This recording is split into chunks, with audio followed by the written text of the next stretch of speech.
अध्याय 7 नरक का पेट। अगली रात हम फिर नरक गए। एक बड़े क्षेत्र में हमने प्रवेश किया। जितना दूर मैं देख सकती थी उतने दूर तक दुष्टता की गतिविधियां नज़र आ रही थीं। हमसे 10 फीट दूर ही इन गतिविधियों का केंद्र था। इस क्षेत्र में अनेक दुष्ट तथा राक्षसी आकृतियां आना जाना कर रही थीं। एक डरावने फिल्म के समान ही दृश्य था। जहाँ तक मैं देख पा रही थी आत्माएं तड़प रही थीं और बहुत सारे नरकदूत आ जा रहे थे।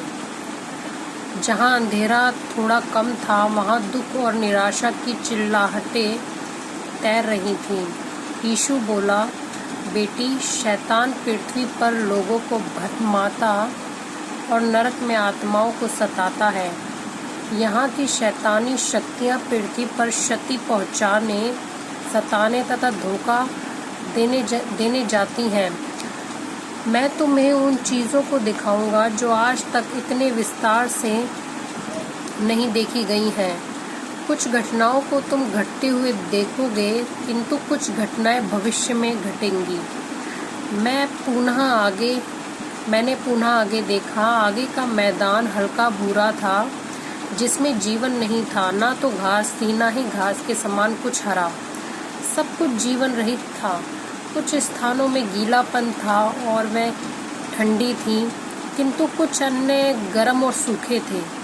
वहाँ कूड़े करकटों की बदबू के साथ मिली सड़े गले मांस की दुर्गंध व्याप्त थी।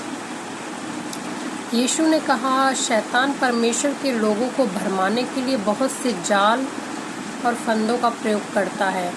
मैं तुम्हें नरक को देखने के क्रम में शैतान के अनेक घातक और कपटपूर्ण तरीकों को बताऊंगा।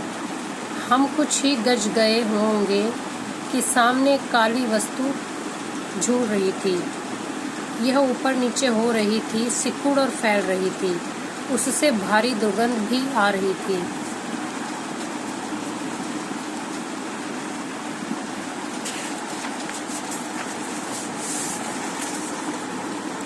जैसे वह वस्तु सिकुड़ती और फैलती जा रही थी, उसकी सांस से गंदी बदबू निकल रही थी। मैंने देखा उसके साथ ही उससे काले काले सींगों के समान कुछ निकल रहे थे। मैंने देखा वह विशाल काले दिल के समान थे जिनमें बहुत से प्रवेश थे। यह बड़ा भयानक एहसास था। यीशु ने मेरे विचारों को जानकर कहा, डरो मत, यह नरक का दिल है। हम उससे होकर जाएंगे, लेकिन पहले हम नरक के कक्ष खंड में जाएंगे।